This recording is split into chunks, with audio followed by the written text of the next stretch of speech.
Tawag Tanghalan's newest defending champion blew everyone away. It was indeed a jaw-dropping performance. The netizens were left in total shock after they heard the performance of the newest defending champion of Tawag Tanghalan. The semi-finalist Eumee Capile was hailed as the newest champion of Tawag Tanghalan after she snatched the title from Adrian Cubillas, the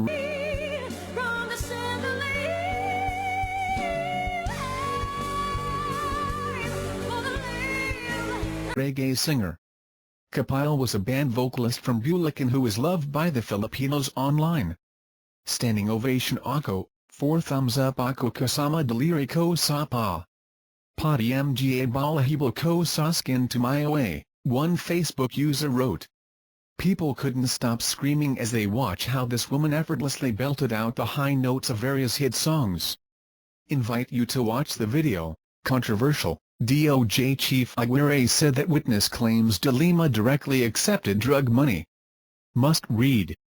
Thursday, Justice Secretary Vitaliano Aguirre said that they have witnesses to verify that there is a drug money that was personally being received of Senator Leila De Lima coming from the drug lords that has an operation inside New Bilibid prison. The two Spectator, Aguirre said, will be shown at the House investigations on the increase of illegal drug at New Bilibid prison. Also claimed that Senator De Lima allegedly received P5 million by just one delivery in her residence in Paranaque City. Aguirre said in a phone interview, "Isang talan, delivery, lang yan. May kasunod pa." He also added that the 10 to 12 witnesses that is also composed of inmates, officials and agents of the National Bureau of Investigation, without deviation links De Lima to the illegal drug trade, particularly at the NBP, in which De Lima supervises when she was still the Secretary of the Department of Justice last June 2010 up to October 2015. Aguirre said that inmates that are high in profile will then appear in the House investigation and will be then relocated to another detention for safety purposes. Magugulat ka.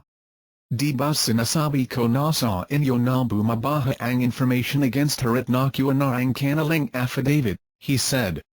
He also gave a bad press about De Lima for she has used the Senate for manifesting witnesses that relates to President Rodrigo Duterte vigilante killings, to divert the attention of the public so that her issues in regards of being involved to illegal drug trades will fade out.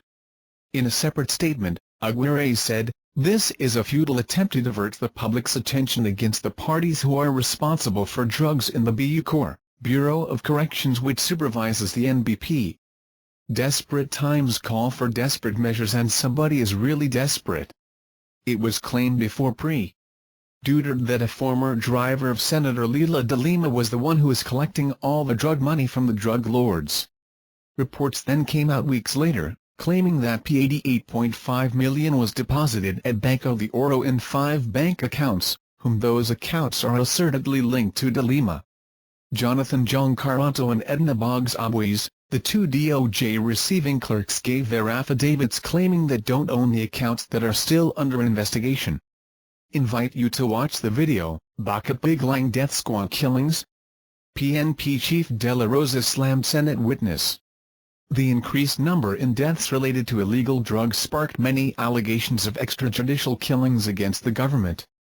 The deaths have already told to 7,000, enough to compel some senators to conduct a Senate hearing regarding the issue. It is led by an ad hoc committee chaired by no other than Duterte's longtime enemy, Senator Leila De Lima. However, recently, the hearing trended on social media sites as a witness who claims to be part of the Davao death squad was presented. Edgar Matabato claims that the DDS squad assassinates and performs extrajudicial killings for Duterte back when he was mayor of Davao. But many senators question the credibility of the witness.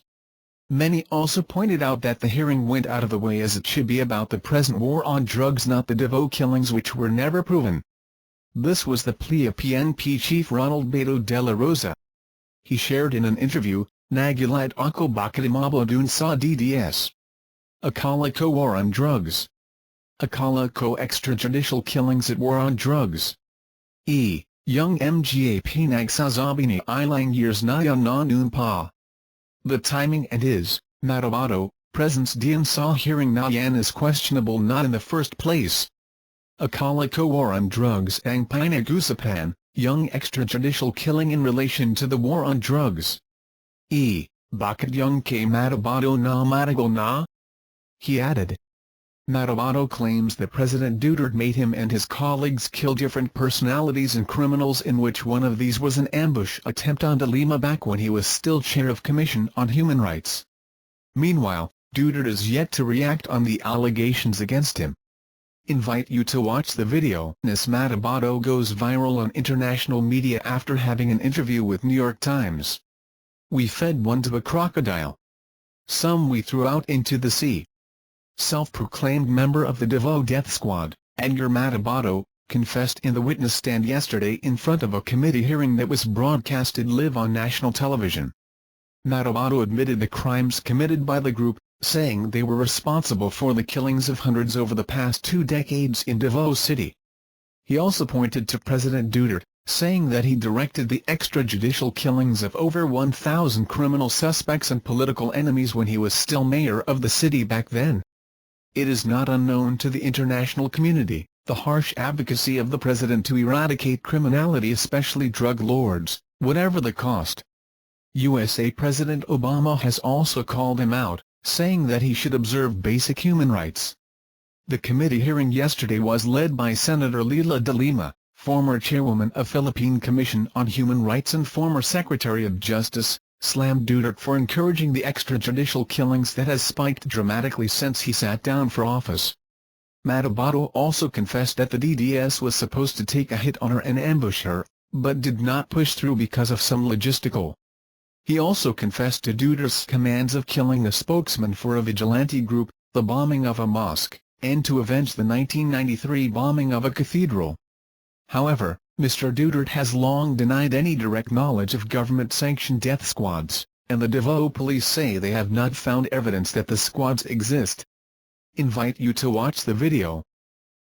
Sandigan dismisses Arroyo's NBNZTE case. The Sandigan 4th Division has granted former President and now Pampanga Representative Gloria Macapagal Arroyo's demurrer to evidence to dismiss the graft and corruption charges against her in connection with the anomalous National Broadband Network, NBN, contract with Chinese firm ZTE. The anti-graft court's decision to dismiss the evidence presented against her by the prosecution effectively dismissed the last of Arroyo's corruption cases during her 9-year administration. In a statement, Arroyo's lawyer attorney Lawrence Arroyo said the Sandigan move to dismiss the case was a well-reasoned decision. We are thankful to the Sandigan for granting our demurrers in the 3 ZTE cases. It's a well-reasoned decision. I encourage the public to read it. Former President Arroyo has been vindicated anew, Attorney Arroyo said. She has always kept her faith in the judiciary, and our courts have not failed to fearlessly render justice. Our courts have not allowed themselves to be swayed by public opinion or perception. They are bound by the evidence and the evidence alone, he added. Attorney Arroyo said this is the 3rd time the courts have dismissed Arroyo's corruption cases. The Supreme Court granted her petition to dismiss her plunder case over the alleged misuse of P366 million charity funds at the Philippine Charity Sweepstakes Office, PCSO, for personal gain during her term as president from 2008 to 2010. This is the 3rd time our courts have granted her demurrer to evidence. The first time was in the PCSO case. The second time, only last week, was in the civil case filed by UCCP. And now this. The granting of the demurrers shows just how weak the cases filed against her are, Attorney Arroyo said. In the NBNZTE case, Arroyo was charged with 2 counts of graft for approving the deal despite being disadvantageous to government and despite knowing its irregularities. She was also accused of having personal gain in the contract. The former president was accused of violating Section 3(g) of the Anti-Graft and Corrupt Practices Act when she allegedly fast-tracked the approval of the project despite being disadvantageous to government. Arroyo was charged with graft with her husband, former First Gentleman Jose Miguel Arroyo, and former Commission on Election Chair Benjamin Abalos, who the prosecution alleged both used their influence to facilitate the approval of the project. The court also dismissed the case against the former First Gentleman and Abalos. Arroyo was charged with a second graft offense for violating Section 3(I) of the anti-graft law when she allegedly approved the NBN project for personal gain despite knowing the irregularities in the project. Read, Arroyo pleads not guilty 3 times to NBN-ZTE graft raps. The prosecution said among the anomalies Arroyo knew was the attempt of Abalos to bribe National Economic Development Authority, NEDA, Secretary Romulo Neri with $200 million to immediately approve the project despite lack of public bidding. Lastly, Arroyo was charged with 1 count of violating the Code of Conduct and Ethical Standards for Public Officials and Employees or Republic Act 6713 for having lunch and playing golf with ZTE officials while the broadband project proposal was still being assessed by government. Arroyo was accused of violating Section 7(d) of the Code of Conduct, which penalizes solicitation or acceptance of gifts in connection with any transaction of government. The 2007 NBN-ZTE project would have interconnected government offices nationwide through broadband technology. In its ruling, the court said the prosecution failed to prove Arroyo's element of interest for personal gain in the NBN project. Arroyo chaired the National Economic Development Authority, NEDA, board that approved the project. The court said Arroyo's cancellation of the NBN-ZTE contract in 2007 bolsters the argument that accused Arroyo did not hold any interest for personal gain in the approval and implementation of the NBN project. The justices said because the contract was cancelled by Arroyo in 2007, there was no longer any project to speak of when the Ombudsman filed the case in 2011. The court also said Arroyo could not be held liable for breaching the Code of Ethics when she had lunch and played golf with ZTE officials in China. There was no clear and indubitable proof presented by the prosecution that accused PGMA was the recipient. As a matter of fact, there was no evidence introduced on who made the payment, the ruling read. The court dismissed the graft charges against Arroyo, her husband and Abalos because the prosecution failed to prove that the contract was grossly and manifestly disadvantageous to the government.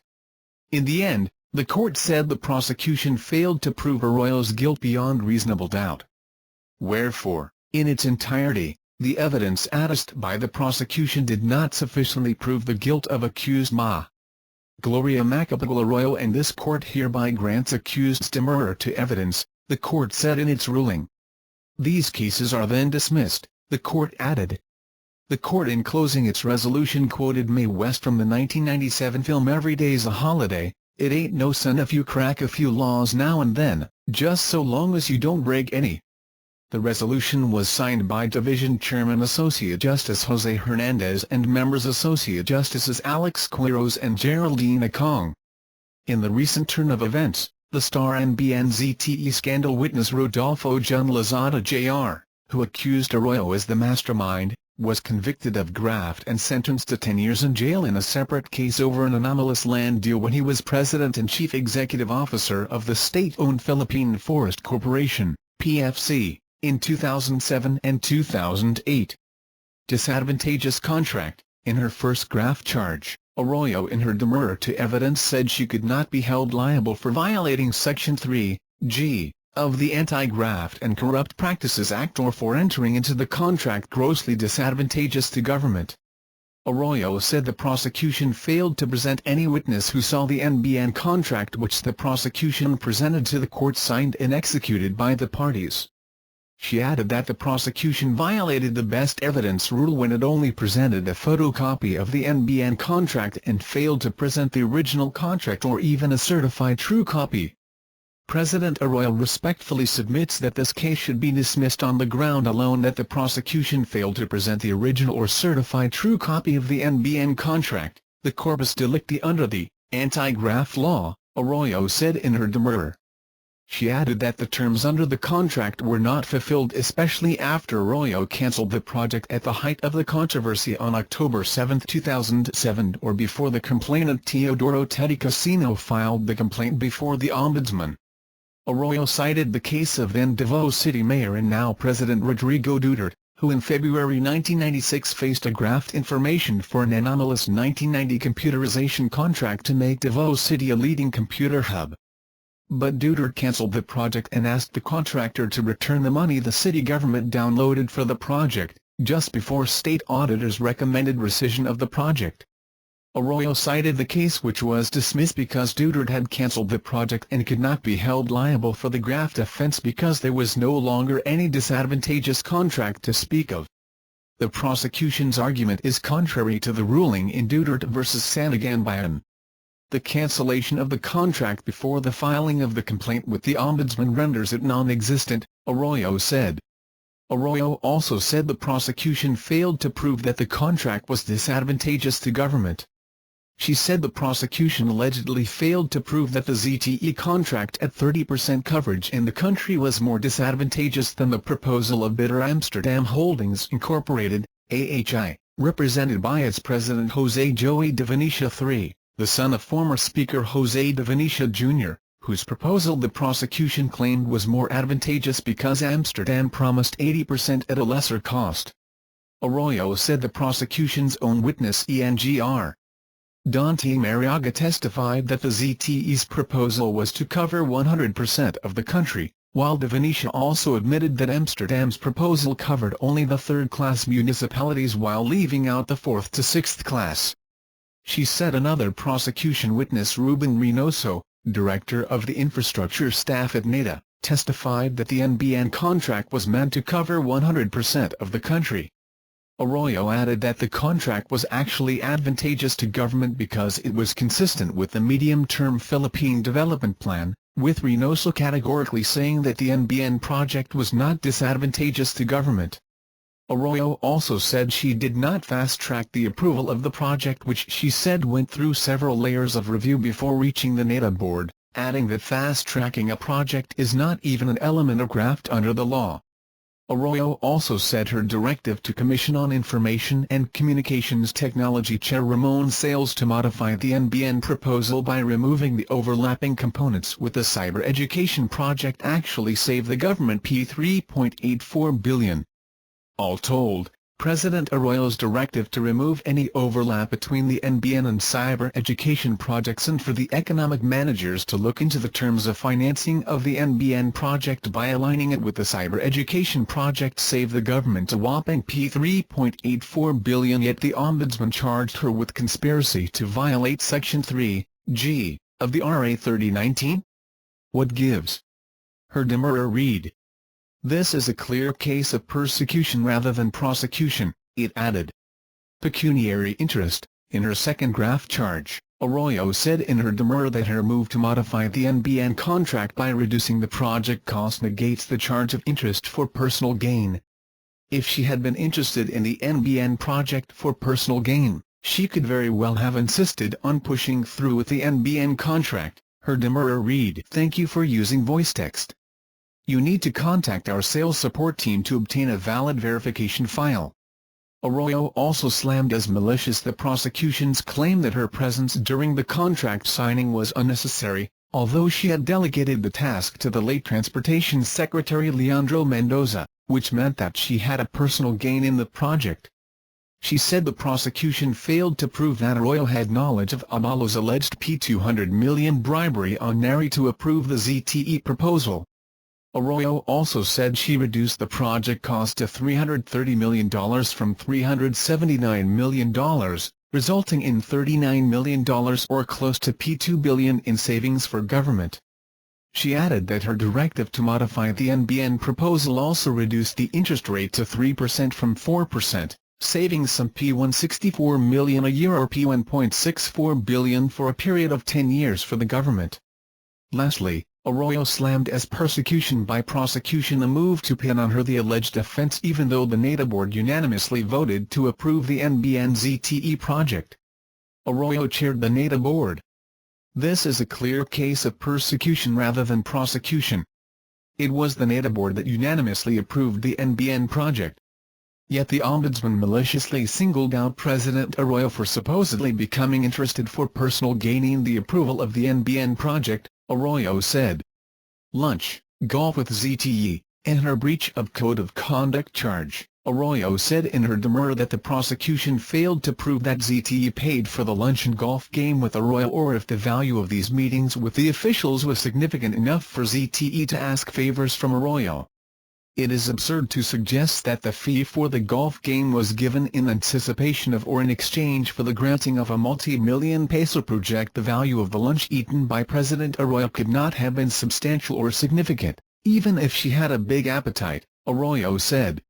She added that the Sandigan Bayan has no jurisdiction over the case because the supposed lunch and golf were held abroad. Here, since the round of golf and lunch took place abroad, then following the well-recognized and well-established principle of territoriality in criminal law, the Honorable Court has no jurisdiction over the offense charged against President Arroyo. Thank you for watching videos like you. Remember, the channel, register and comment below. Thank you.